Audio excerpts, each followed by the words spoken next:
नमस्कार दोस्तों, यहाँ पे हमारे साथ अभी जनता के कुछ लोग मौजूद हैं, तो हम उनसे कुछ उनकी राय पूछेंगे कि अभी जो चुनाव आने विधानसभा और लोकसभा चुनाव आने वाले हैं, तो उनमें उनका क्या, जनता का क्या रुख है और जनता के क्या मुद्दे हैं। तो हमारे साथ अभी मौजूद हैं, आपका शुभ नाम साहब? उगमाराम जाट, ग्राम बामनियाला, तहसील खेवसर, जिला नागौर, स्टेट राजस्थान। तो आप नागौर से यहाँ कैसे बताएं? मैं यहाँ PWD के अंदर ठेकेदारी करता हूँ। तो यहाँ राजसमंद ज़िले में 2017 से हूँ और राजसमंद ज़िले में मेरे रमसा और फॉरेस्ट विभाग में कई कार्य चल रहे हैं। तो अभी जैसे चुनाव आने वाले हैं विधानसभा के, और फिर 2024 में आएंगे लोकसभा के चुनाव, तो आपको क्या लगता है किसकी सरकार बनेगी? हमारा को तो ये लगता है कि विधानसभा के अंदर तो कांग्रेस की सरकार बनेगी, क्योंकि कांग्रेस के जो CM हैं अशोक गहलोत, और कांग्रेस की जो कार्यशैली है वो अच्छी है, और जनता को जो चिरंजीवी वगैरह ये ऐसी महत्वपूर्ण योजना है, जैसे चिरंजीवी स्वास्थ्य से संबंधी योजना है, तो एक तो गरीब आदमी कहीं अपने उसके कोई भरोसा नहीं है कि शरीर के अंदर मिस्टेक कभी चलते हुए आदमी के हो जावे, तो उस गरीब आदमी के पास 5,000 रुपये नहीं होता है, तो उसको ज़िंदगी कमानी पड़ती है। लेकिन राजस्थान सरकार के मुख्यमंत्री अशोक गहलोत जी ने इस चिरंजीवी योजना ला करके 25 लाख का इलाज फ्री करवाया है, तो उसकी तो एक ज़िंदगी सफल हो रही है नहीं। इसलिए सबसे महत्वपूर्ण, वर्ल्ड में भी चिरंजीवी योजना जैसी कोई योजना नहीं गरीबियों के लिए और किसान आमजन के लिए। तो राजस्थान में आप कह रहे हो कि अशोक गहलोत जी की सरकार वापस आएगी, तो और केंद्र सरकार में? केंद्र सरकार में अब देखो बहुत बड़ा एक देश लेवल का मामला है, जिसमें तकरीबन 32 के लगभग भारत में राज्य है, 32-33। तो राजस्थान के अंदर तो वही कांग्रेस का फैक्ट्री कार्य काम करेगा, क्योंकि राजस्थान भूगोलिक दृष्टि से बहुत बड़ा राज्य है और एग्रीकल्चर लैंड राजस्थान में ज़्यादा है। तो एग्रीकल्चर लैंड के अंदर जो मोदी जी ने बड़े बड़े उद्योगपतियों के लिए कानून ला करके किसानों को ठेस पहुंचाई है, इस कारण किसानों की और इधर नौजवानों को इंडियन आर्मी में पद ख़त्म करके जो अग्निवीर योजना ला करके युवाओं का भविष्य खराब किया। इसलिए जो जिस ज़िले से सैनिक या बेल्ट बंद के नौकरी करने वाले ज़्यादा बच्चे हैं, उस ज़िलों में तो मोदी जी को पब्लिक और काश्तकार और ये नौजवान नहीं चाहते। इसीलिए राजस्थान में जातीय फैक्टर भी काम करेगी। तो जातीय फैक्टर में सबसे बड़ी राजस्थान में जाट समाज के लोग हैं। तो जाट समाज में जैसे 2019 में मोदी जी ने हनुमान बेनीवाल से गठबंधन किया था, तो हनुमान बेनीवाल एक जाटों और युवाओं का राजस्थान का पॉपुलर चेहरा है, तो उन्होंने भी ये जो 3 किसानों के काले कानून लाए, उसमें उन्होंने अपना गठबंधन मोदी जी से तोड़ लिया, और राजस्थान के युवा काश्तकार हनुमान बेनीवाल के काफ़ी साथ है, और हनुमान बेनीवाल जाट समाज का लोकप्रिय नेता है, किसान नेता हैं, बड़ा किसान नेता। तो इसलिए यहाँ राजस्थान में कांग्रेस या फिर हनुमान बेनीवाल की पार्टी RLP का लोकसभा में वर्चस्व रहेगा। ओनली फॉर मोदी जी को इधर ये जो उदयपुर संभाग है, इसमें इतने काश्तकार नहीं है, बड़े है काश्तकार पर बड़े काश्तकार नहीं है, और इधर सैनिक भी कम है। तो इसलिए इधर कोई मोदी जी का चल जावे तो जादू चल जावे। बाकी जहाँ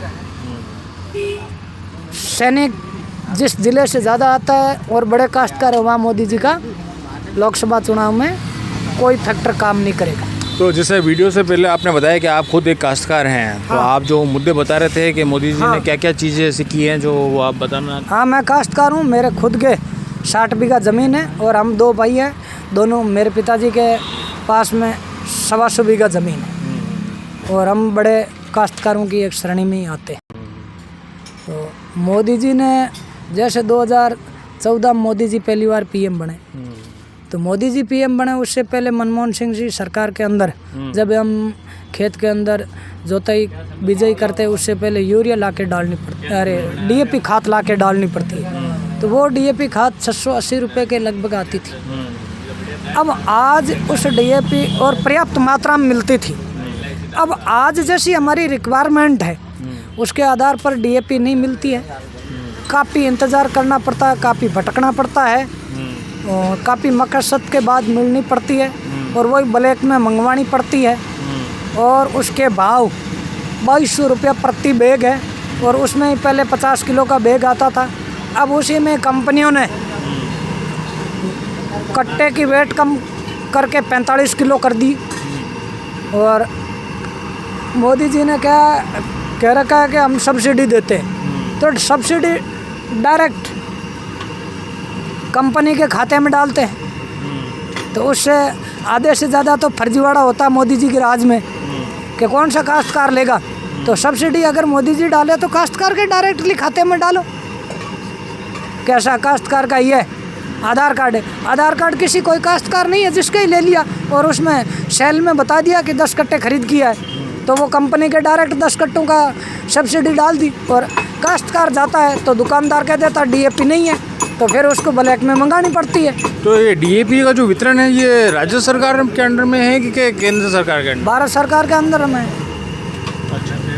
डीएपी। तो अभी जैसे इसके यूरिया के डीएपी खाद जो आप कह रहे हो इसमें नीम कोटिंग कर का जो मोदी जी ने करवाया, इतना मेरे को जितना नॉलेज नहीं है, लेकिन नीम कोटिंग का कुछ करवाया जिससे चोरवाड़ा कम हो गया है, तो उससे कोई फ़र्क पड़ेगा? कुछ नहीं पड़ा, काश्तकार ज़्यादा लुटीज रहा है। नीम किया है तो वही ब्लैक में काश्तकारों को मंगानी पड़ती है मजबूरी में, नहीं तो वो खाए क्या। काश्तकार बच्चों को पैदावार नहीं हुए, समय पर खेती नहीं हुए तो फिर पैदावार नहीं हुए तो काश्तकार के पास पैसे नहीं हो तो काश्तकार के बच्चे कैसे पढ़े, काश्तकार अपना जीवन अर्पण कैसे करे।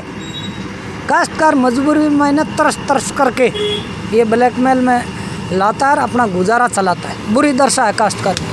नहीं तो आपने बोला कि भाई जो कृषि कानून काले कानून लेके आए मोदी जी, तो आपको पता है कि आपने कृषि कानून पढ़े? हाँ पढ़े थे। उसके अंदर ये था कि भारत की 2 मानी हुई कंपनियों के नाम सारा एग्रीमेंट और काश्तकार की जो एग्रीकल्चर लैंड है वो भी उन नियमों के अनुसार काश्तकार नहीं चलता, तो वो एग्रीकल्चर लैंड ऑटोमेटिकली काश्तकार के नाम से ख़त्म होकर के कंपनी के नाम होती। आपने शायद ये जो तीनों कृषि कानून हैं वो आपने ढंग से पढ़े नहीं, क्योंकि उसमें ये नियम था कि आप किसी भी कंडीशन में कोई भी प्राइवेट कंपनी, मैं कोई मोदी जी के पक्ष में या खिलाफ नहीं बोल रहा हूँ, मेरे को जितना मैंने कृषि कानून जो पढ़ा है उसमें ये था कि जो भी विवाद होगा उस विवाद में जो कलेक्टर है या एसडीएम है वो है ना इनका हल निकालेंगे और जल्दी से जल्दी हल निकालेंगे ताकि काश्तकार को फसल का नुकसान नहीं होवे। और जो विवाद है तो कुछ भी विवाद है पैसों को लेने देने का, तो उसमें ज़मीन का कोई भी कॉन्ट्रैक्ट नहीं होगा कि ज़मीन की कभी स्थानांतरित नहीं हो सकती किसी के नाम पे। ऐसा नहीं था। उसके अंदर जिस कंपनी के नाम एग्रीमेंट हुआ उसके बड़े बड़े गोदाम हर एरिया में खुलवाए गए थे। स्टोरेज के बड़े बड़े गोदाम खुले और काश्तकार को वहाँ से उस एग्रीमेंट में ये नियम था कि जैसे अनाज का दाना पैदा करना है तो उसका आकार इतना ही बड़ा होना। अब वो कोई काश्तकार के अंडर में है क्या? आकार छोटा ही हो जाए तो वो कंपनी उसमें लेती नहीं, तो फिर वो तो कूड़े में डालना तो कूड़े में क्यों, खुले में बेच सकता है ना। अभी जैसे अभी खेत जो किसान है वो सिर्फ मंडी में बेच सकता है, ठीक है। वो जो नियम जो इसमें थे कृषि कानून में वो ये नियम था कि वो राजस्थान का किसान अपनी जो उपज है वो देश की किसी भी आदमी को बेच सकता है, ऑनलाइन भी बेच सकता है। अब भी जो मंडी है तो इस मंडी में भी यही है कि जो राजस्थान का काश्तकार है, जिस एरिया का काश्तकार है उसके नज़दीक अनाज मंडी लगती है। हाँ। तो उस अनाज मंडी के अंदर काश्तकार जाता है तो अभी भी उस अनाज की डिगली डेयरी होती है और उस डेयरी के अंदर हिंदुस्तान के विभिन्न कोने से व्यापारी आते हैं और प्रत्येक व्यापारी उसका अनाज को देख करके बोली लगाता है। तो बंधुई कहाँ हुई? अभी भी तो काश्तकार हिंदुस्तान के किसी व्यक्ति को ही बेच रहा है नहीं, हाँ, तो उस कानून के बाध्य करने की कहाँ जरूरत थी। पर उसको बेचने के लिए तो मंडी में जाना पड़ रहा है ना। तो वो भी वो कानून लाए थे, उसमें भी तो उस कोल्ड स्टोरेज में जाना पड़ता था। नहीं, दोनों थे कि अगर वो काश का चाहता है तो एमएसपी ले सकता है, या फिर वो चाहे तो बाहर बेच सकता है। एमएसपी कहाँ है? मोदी जी ने एमएसपी का एमएसपी तो हटाने का कभी प्रावधान था ही नहीं। मोदी जी ने ये कहा था 2014 में कि मेरी सरकार बनेगी तो भारत के अंदर जितनी भी पैदावार होती है अनाज से संबंधित जिप्स है, इन सब पर मैं एमएसपी लागू करूंगा। आज दिन तक ही नहीं हुई। ये तो पहले से ही, जो पहले की पूर्ववर्ती सरकारों में एमएसपी लागू थी, वही आज दिन लागू है। नई कौन सी लगाई मोदी जी ने? और नहीं लगाई है वो आपके, नहीं तो जो चल रही है वही एमएसपी तो चल रही है। एमएसपी हटाई थोड़ी है, और हटाने का प्रावधान तो था भी नहीं। हटाने का एमएसपी हटाने का प्रावधान तो जब काश्तकारी नियम लागू हुआ तब से ही है। तो मोदी जी क्या हटाएगा? नहीं तो हटा देते, इनके बस की होती तो केंद्र सरकार में मोदी जी की सरकार आएगी या नहीं आएगी? जहाँ मैंने आपको कहा नहीं, जिस ज़िले से कोई भी ज़िला, जिस ज़िले से सैनिक मिलिट्री में ज़्यादा भर्ती होता है, या बीएसएफ में होता है, आर्मी में होता है, सीआरपीएफ में होता है, अर्धसैनिक बल और आर्मी में ज़्यादा जवान भर्ती होते हैं, उस ज़िलों में तो मोदी जी के अग्निवीर के नाम से उनको प्रताड़ित किया है। कोई मोदी जी को नहीं चाहते हैं। प्रताड़ित कैसे किया है? तो एक व्यक्ति, आप बताओ, 3 साल के लिए आपकी ज़िंदगी खराब करेगा क्या? नहीं, आपने शायद अग्निवीर वाला भी नियम आपने ढंग से पढ़ा नहीं। उसमें जो 100 जनों में से 75 को तो सरकार ना आर्मी में लेगी, और 25 लोगों को जो वो चुन सकते हैं कि उनको पुलिस और दूसरे जो हैं उन डिपार्टमेंट में अर्धसैनिक बल हैं उनमें ट्रांसफ़र किया जाएगा। बिल्कुल नहीं। 3 साल के लिए जितने भी अग्निवीर 50,000 लिए, वो 3 साल अग्निवीर में रही। 3 साल के बाद उनकी छंटनी करी, जैसे किसी पौधे कटिंग करे वैसे। और वो जो, सुनिए मेरी बात, जो एकदम कंपनियों को 25% रखेंगे, 75% प्राइवेट सेक्टरों में भेजेगा। अब प्राइवेट सेक्टर में गए और 1 महीने बाद ही कंपनी वाला उसको प्रताड़ित करी, तो उसको तो मजबूरन घर आना पड़ेगा। कैसे नहीं पढ़े हुए सारे। ये नहीं, मोदी जी ये 100% गारंटी लो नहीं कि जो अग्निवीर ले रहे हैं ये 18 साल तक अग्निवीर में ही रहेगा। छंटनी करके 3 साल बाद कंपनी में क्यों भेज रहे? मैं बताता हूँ आपको, उसमें ये नियम ये है कि अग्निवीर जो होंगे उनमें से जो आगे करना चाहेंगे और जिनको आर्मी सही समझेगी कि इनको कंटिन्यू करना चाहिए, वो उनको तो रखेंगे, और बाकी को वो अर्धसैनिक बलों में भर्ती करेंगे। तो आर्मी तो पहले ही से समझती थी, तभी 18 साल के लिए लेती थी। तो अब 3 साल को समझने का क्या मतलब हुआ? वो तो जब फिजिकली फिट है, वो हाँ, फिजिकली फिट है तभी तो आर्मी पहले ले रही थी, और अभी भी फिजिकली फिट हुई तभी तो अग्निवीर में ले। तो फिर दोबारा से क्या आर्मी समझेगी? आर्मी तो समझी हुई है पहले से ही, जब से देश आज़ाद हुआ तब से ही आर्मी समझी हुई है। अब मोदी जी नए आर्मी को क्या समझा रहे? ये रूल आर्मी की तरफ से ही सलाह दी गया है? बिल्कुल नहीं। तो सलाह दी तो देश आज़ाद हुए ना, इतने साल हुए। फिर आर्मी के बड़े बड़े ऑफिसर्स रही है, और भारत में कई प्राइम मिनिस्टर रही है, कई रक्षा मंत्री रही है। तो फिर आर्मी वालों ने उनको पहले तो सुझाव नहीं दिया। पहले सुझाव दिए, लेकिन पहले की सरकारों ने सुझाव लागू नहीं किया। बिल्कुल नहीं।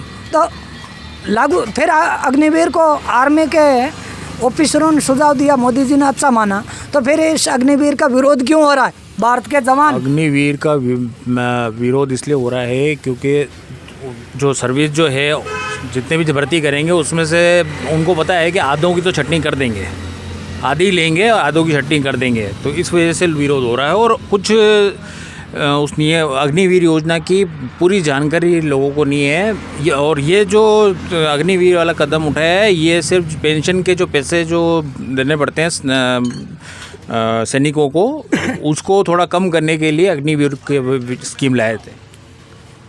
तो वो जो पैकेज है आर्मी से संबंधित, कोई भी अपने ज़िंदगी दाव पर रख करके देश की रुकावट करने जाएगा, उसको पर्याप्त मात्रा में पैकेज ही नहीं मिलेगा तो कौन देश की रक्षा करने जाएगा? और देश की रक्षा करने जब कोई जवान नहीं जाएगा तो कहाँ से देश मजबूत होएगा? मोदी जी कह रहा देश मजबूत कर रहा हूँ, कैसे होएगा? जिस देश की बाड़ी कमज़ोर होएगी तो फिर वो देश कैसे मजबूत होएगा? तो आप कुल मिला के कह रहे हो कि राजस्थान में भी कांग्रेस सरकार आएगी और केंद्र में भी कांग्रेस की ही गवर्नमेंट बनने का है। और रही बात अग्निवीर की आप कह रहे हो कानून पढ़ने, तो 3 साल बाद बच्चे को लाई तो वो बच्चा पहले से ही क्यों जाए आर्मी में? 3 साल तैयारी करी तो पहले से ही परमानेंट कोई दूसरी सिविल की वैकेंसी में भी वो उसका नंबर आ जाए, तो फिर वो 40 साल तो नौकरी करेगा नहीं। वो नहीं, आपकी जगह सही है। हर स्कीम का कुछ ना कुछ फ़ायदा भी होता है, कुछ ना कुछ नुकसान भी होता है। तो आपने नुकसान भी बता दिए और मैंने थोड़े फ़ायदे भी बता दिए कि इन दोनों काश्तकारों और आर्मी के लिए क्या है। तो अब वो और आपको दूसरे कौन से मुद्दे लगते हैं जो केंद्र सरकार? नहीं तो मजदूरों का मोदी जी ने क्या भला किया? जब भारत के अंदर मनमोहन सरकार थी यूपीए की, तो उस टाइम राजस्थान से झुंझुनू से सांसद थे शीशराम ओला, केंद्र सरकार में मंत्री थे, श्रम मंत्री थे, वो मजदूर वाला डिपार्टमेंट आवा उसके मंत्री थे। तो उन्होंने 2004 के अंदर जो ये मजदूर कार्ड वाली योजना निकाली थी, इसमें कई तरह के मजदूरों के बच्चों को बच्चों को छात्रवृत्ति, मजदूरों को कई तरह के औजार के पैसे, कई तरह के स्वास्थ्य इलाज के पैसे कई मंजूर किए थे। वो योजना जैसे ही यूपीए की सरकार गई, एनडीए की आई, उसके बाद धरातल पर हमने तो आज दिन तक ही नहीं देखी। और उससे संबंधी योजना से संबंधी कोई भी मजदूर, मुझे तो लाभान्वित होते हुए किसी ने भी नहीं किया, हम हो रहे हैं। तो वो भी तो एक कल्याणकारी मजदूरों से संबंधित योजना थी नहीं, तो उसको तो मोदी जी को एक्टिव रख के बढ़ोतरी करके चलानी थी। तो मतलब आप ये कहना चाह रहे हो कि 2014 से पहले जो देश था वो ज़्यादा अच्छा था। अभी 2010 साल में 2023 में देश की जो वृद्धि है या देश का जो माहौल है ख़राब हुआ है।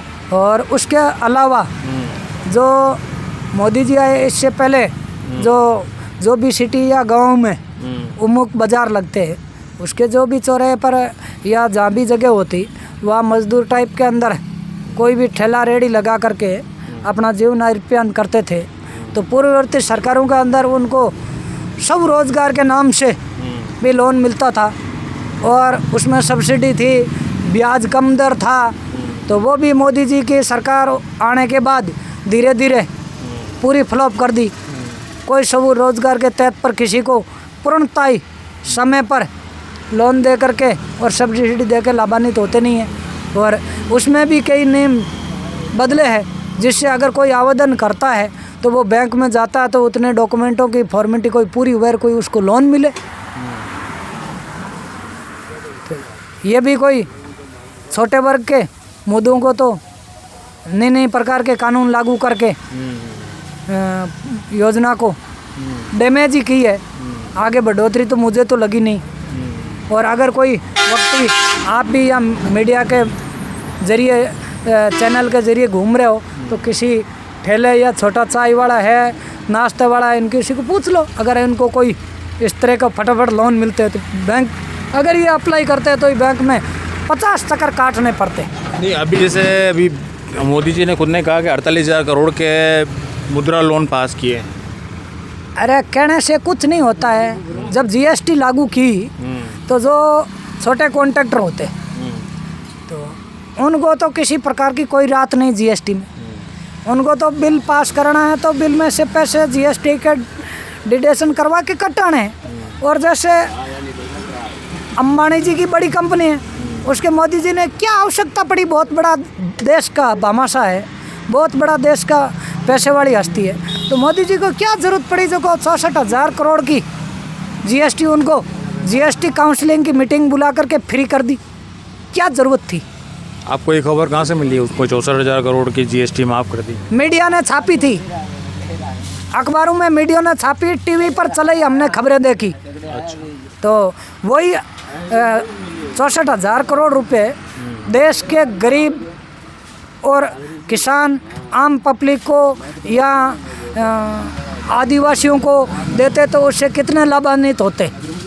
अभी जो ये पेट्रोल पंप की जो हड़ताल चल रही है, ये अशोक गहलोत सरकार से कह रहे हैं कि वेट हटा के जीएसटी में लाओ या वेट कम करो, तो उसके बारे में आपके क्या सोचो? जीएसटी का मुद्दा तो स्टेट गवर्नमेंट के पास। जीएसटी नहीं, जो पेट्रोल पंप पे जो वेट लगता है ना, अभी जो सरकार आप देख रहे हो, कल भी हड़ताल थी ना, आज भी हड़ताल है।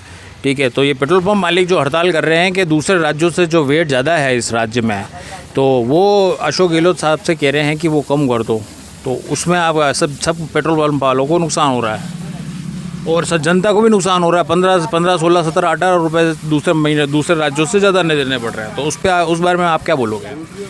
ऐसा है कि पेट्रोल पंप मालिक है जो तो अभी चुनाव देख करके हड़तालें कर रहे हैं। ये केवल राजस्थान का नहीं, जैसे हरियाणा है, तो हरियाणा में तो मेरी 25 साल की मेरे को जानकारी है, तो हरियाणा में राजस्थान से 7-8 रुपये डीजल मैंने तो मेरी 25 साल की समझ में ही कम ही देखा है, और पंजाब में 10 रुपये कम ही देखा है, और गुजरात में राजस्थान से 2-4 रुपये महंगा है, कहाँ है सस्ता। तो फिर इतने दिन तो इनका मुद्दा आया ही नहीं वेट कम करना।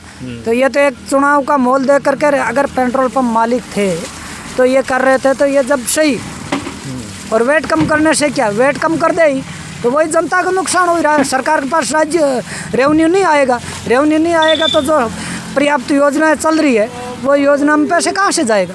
सरकार तो कमाते हुए भी कर्जे में ही चल रही है राजस्थान की। वो तो राजस्थान की क्यों, जहाँ बीजेपी के सरकार है जिस राज्यों में, राजस्थान में तो अशोक गहलोत साहब की सरकार है भाई, जो जिस राज्यों में बीजेपी की सरकार है वहाँ भी तो वो राज्य कौन से, उनकी जीडीपी सबसे ज़्यादा कर्जा राजस्थान सबसे ज़्यादा कर्जों में राजस्थान का नाम 1, 2, 3 में आता है। नहीं, राजस्थान सबसे ज़्यादा कर्जे में नहीं, दूसरे राज्य राजस्थान ज़्यादा। आप आंकड़े पता करना। हाँ, आंकड़े में दूसरे तीसरे स्थान पर है, दूसरे तीसरे स्थान पर है, पहले स्थान पर कर्जे में नहीं है। ये है। हमारे साथ भाजपा के भी कार्यकर्ता नेता मौजूद हैं जो पहले यहाँ के भाजपा के नगर पालिका के अध्यक्ष रह चुके हैं, तो उनसे अभी जानते हैं कि ये कह रहे हैं कि एक जो अग्निवीर वाली योजना आई उसने ना, उससे लोग बहुत नाराज़ हैं, और एक ये जो 3 कृषि कानून जो आए वो मतलब उनसे देश बिगाड़ा। नहीं, कोई नाराज़ नहीं है उससे, कोई नाराज़ नहीं है, और युवाओं में बड़ा उत्साह है उससे, और बहुत से युवा उसमें अप्लाई भी किया है, और उसमें तो ऐसा कुछ नहीं लगा हमें यहाँ तो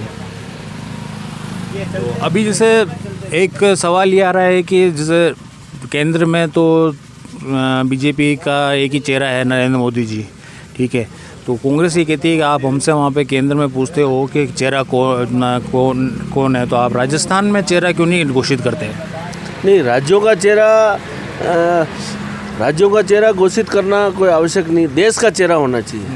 देश को कौन आगे ले सकता है वो चेहरा होना चाहिए, उसके आधार पर पूरा देश चलना चाहिए, उसके आधार पर राज्य और ज़िले और सब चलना चाहिए। और देश का चेहरा अभी जो वर्तमान में जो चेहरा है उसके मुकाबले अभी तक कोई चेहरा नहीं आया है, और इसने मोदी जी ने जो काम किया है, विदेशों में जो अपनी साख जमाई है, उसमें खुद मनमोहन सिंह जी ने अभी तारीफ की कि इनके मुकाबले अभी कोई काम नहीं कर पाया। और जो मुद्दे थे, कांग्रेस वाले कहते थे कि भाजपा केवल बार बार कहती है राम मंदिर बनाएंगे, बार बार कहती है कश्मीर की धारा 370 हटाएंगे, तो 3 मुद्दे थे, 3 मुद्दों में से 2 मुद्दे माननीय मोदी जी ने अभी सोल्व कर दिए। राम मंदिर भी लगभग हो चुका है, और धारा 370 भी हट चुकी है, और उसके बाद में एक मुद्दा और है जिसमें समान यूसीसी, उसके लिए भी प्रयास चल रहे हैं, और बहुत ही जल्दी वो भी हो जाएगा। अगर 2024 जीत जाएंगे तो वो भी लागू हो जाएगा। 2024 जीतेंगे, हाँ वो तो हाँ। अगर मगर की कोई उसमें गुंजाइश तो यही है जो विपक्ष की हालत देखते हुए, तो बिल्कुल। और विपक्ष में केवल मोदी आ नहीं जाए उसके लिए इनकी एकता है, बाकी आपस में ये कितने हैं वो पूरा देश जानता है। पर जो भी चुनाव के जो सेफोलॉजिस्ट हैं, वो सेफोलॉजिस्ट जो हैं वो कह रहे हैं कि भाजपा वही पिछली बार जैसे 2019 में भी बोला था 230-240 सीट आएगी, कि 300 सीट पार नहीं कर पाएगी। तो आप नहीं 350 सीट पार करेगी इस बार। पहले तो 303 ही आई, लेकिन अब की बार 350 सीट पार करेगी लोकसभा में, और राजस्थान के अंदर 150 सीटें लाएगी भारतीय जनता पार्टी राजस्थान में। क्या ये तो गहलोत जी बहुत अच्छा काम कर रहे हैं कि भारतीय जनता पार्टी के लिए अच्छा काम कर रहे हो। कैसा? वो ऐसे कर रहे हैं कि एक तरफ चल रहे हैं बिल्कुल। ये जो सांप्रदायिक सद्भाव वाली जो बात करते हैं उसमें एक तरफा चल रहे हैं। हमने देखा है यहाँ राजसमंद के अंदर कभी भी सभी शांति व्यवस्था थी, लेकिन इनके आने के बाद जैसे ही कांग्रेस का शासन आता है और ये जो कौम है ये अपने आप को क्या समझते हैं। अभी यहाँ पे जो 12 वफात का जुलूस निकला, आज दिन तक इतनी धांधली नहीं हुई जितनी उन्होंने 12 वफात के जुलूस में नारेबाजी की और यहाँ ये किया। इसका सपोर्ट कांग्रेस इनको फुल सपोर्ट देती है। और अधिकतर जो हिंदू विचारधारा के हैं, जो देशभक्त हैं, उनको इसी जगह तकलीफ होती है।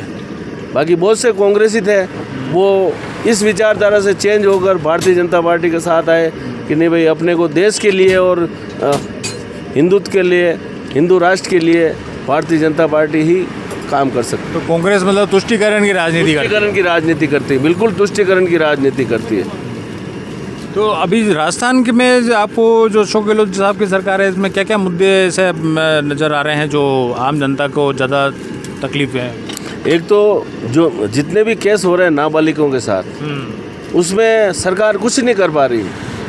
आप आए दिन देख लो, हर चौथे पाँचवें दिन एक नाबालिग का केस सामने आ रहा है और उसमें कोई पकड़ नहीं है, कोई ये नहीं है। दूसरा, ये जो चीज़ें दे रहे हैं, ये जो चीज़ें फ्री की दे रहे हैं, आप आदमी को रोजगार दो ना, वो खुद कमा खा। आप उसको आलसी बना रहे हो, आप उसको घर बैठे हर चीज़ दे रहे हो, फिर वो काम क्या करेगा और कहाँ से दोगे? जब मेरे पास अगर 10,000 की इनकम है और मैं उसमें से 20,000 रुपये फोकट में लुटाता रहूँगा तो मेरा घर कैसे चलेगा और मेरे पास कैसे रहेगा? उधार ले लेके मतलब फ्री में देता रहूँगा, उधार ले लेके फ्री में दे रहे हैं। आज कितना कर्ज हो गया राजस्थान का। तो इसके लिए रोजगार सृजन करना चाहिए, कोई भी सरकार हो। मैं केंद्र सरकार के लिए भी कहता हूँ कि रोजगार सृजन होना चाहिए। फ्री में चीज़ें देना आदमी को और आलसी और निरंकुश बनाना। हमने जो इससे पहले जो लाइव सेशन किया था उसमें यहाँ के जो नेता हैं कांग्रेस ने एक मुद्दा और है सरकार का। आज दिन तक जितने इस कांग्रेस सरकार में पेपर हुए हैं, उन बेरोजगार युवाओं के सारे पेपर जो है लीक हुए हैं। उनकी भरपाई कौन करेगा? उनकी भरपाई कौन करेगा? 12-15 पेपर, उनके हजारों लाखों रुपए उन बेरोजगारों के खर्च हुए, उनका समय बर्बाद हुआ और उनको पुनः परीक्षा देनी है वापस, तो उनकी भरपाई कौन करेगा? इसलिए ये सरकार तो बिल्कुल फेल है। केवल ये रेवड़े बाट के चुनाव में जैसे खट्टेम किया था वैसे की वैसे स्थिति अभी भी है। बस मैं यही कहने वाला था कि इससे पहले जो हमने एक लाइव सेशन किया था उसमें हमसे को कांग्रेस के जो नेता हैं यहाँ पे नगर संगठन अध्यक्ष जो गोविंद जी सनाडे हैं, उनसे मैंने ये रेवड़ी वाला क्वेश्चन पूछा था। तो उन्होंने बोला था कि आप किसी भाजपा वाले से कहना कि वो बता, इनको रेवड़ी के बताए। तो आपको मैं उनकी ये चीज़ आपको बता रहा हूँ, आपको ये जो रेवड़ियाँ बांट रहे हैं इस बारे में आपका क्या विचार? नहीं, मेरा ये विचार है कि फ्री में चीज़ें नहीं देनी चाहिए, फ्री में चीज़ें नहीं देनी चाहिए, रोज़गार देना चाहिए।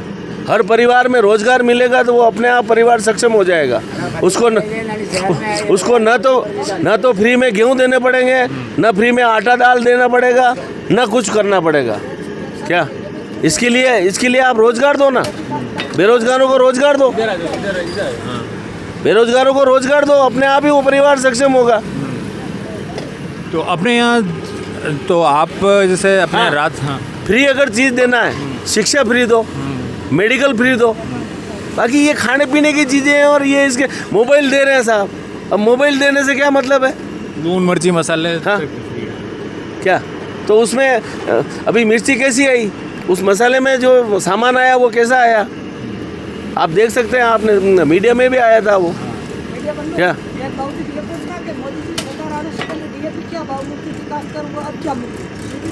डीएपी तो डालना ही नहीं चाहिए, डीएपी डालना ही नहीं चाहिए, केचुए का खाद डालो और अरे डीएपी और यूरिया से तो अपनी खेती बर्बाद हो गई, खासकर बर्बाद हो गया, उससे जमीन उसकी बंजर हो गई। आप कैमरे के सामने आ जाओ। मेरे 25 बीघे की खेती है, मेरे 25 बीघे की खेती है यहाँ प्रतापपुरे में चलना। तो यहाँ पे जैसे राजसमंद में अभी आप जैसे आप खुद एक नेता हैं बीजेपी के, तो आपका भी कुछ नामांकन का कुछ है आवेदन का? नहीं, मैं इस मामले में संगठन का व्यक्ति हूँ।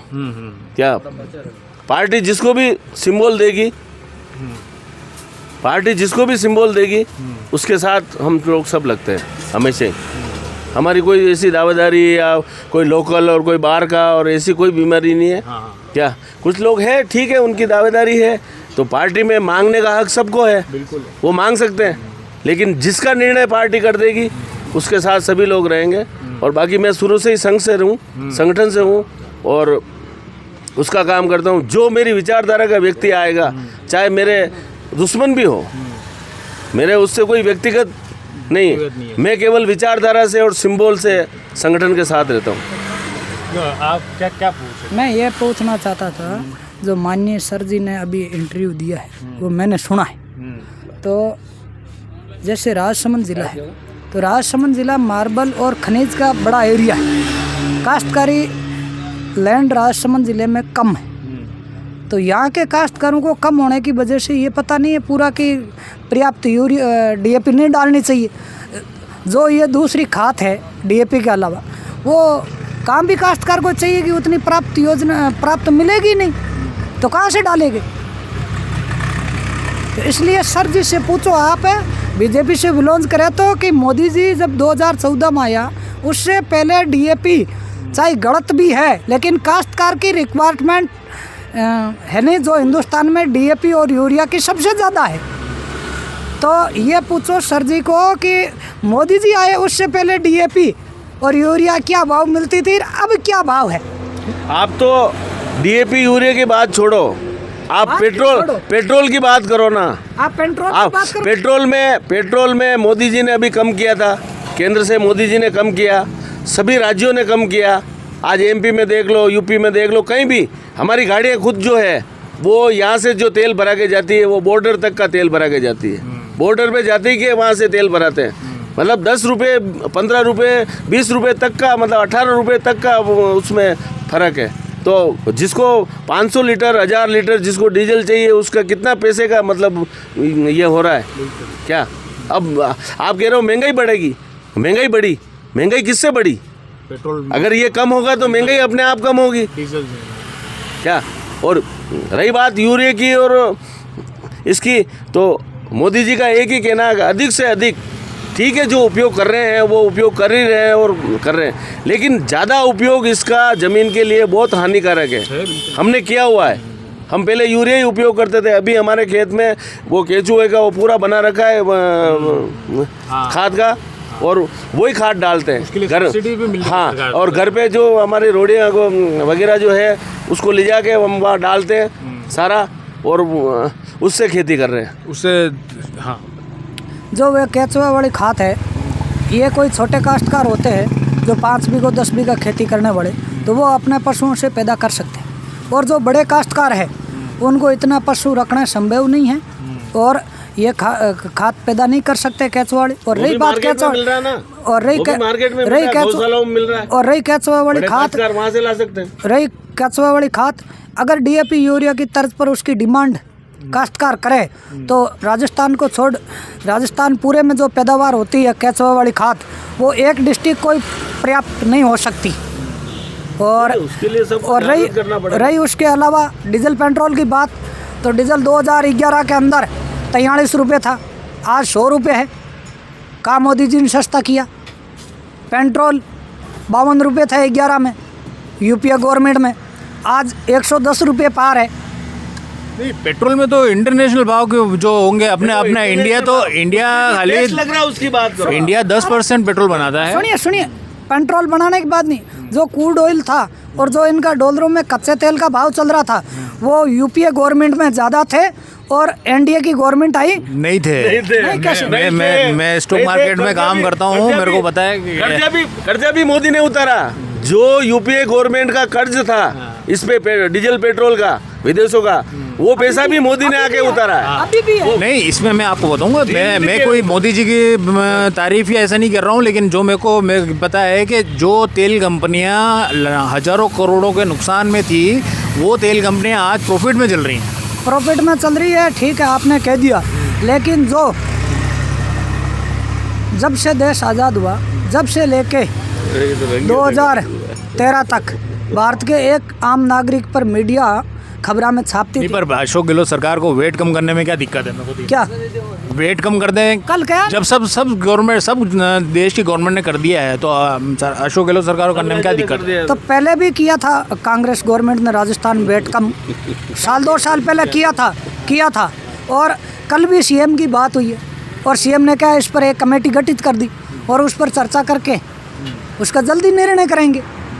हाँ, कमेटी गठित कर दी है सीएम साहब ने और उसके जल्दी निर्णय और रिजल्ट आएगा।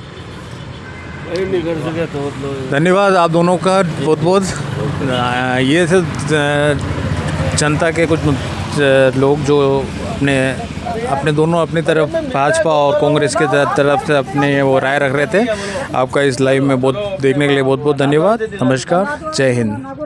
यार ये तो यार थोड़ी परिवहन तो होगा यार, परिवहन तो करना पड़ेगा। आपके नागौर में ही गौशाला होगी, नहीं होगी तो हमारे यहाँ से ले जाओ। आपके यहाँ से हमारा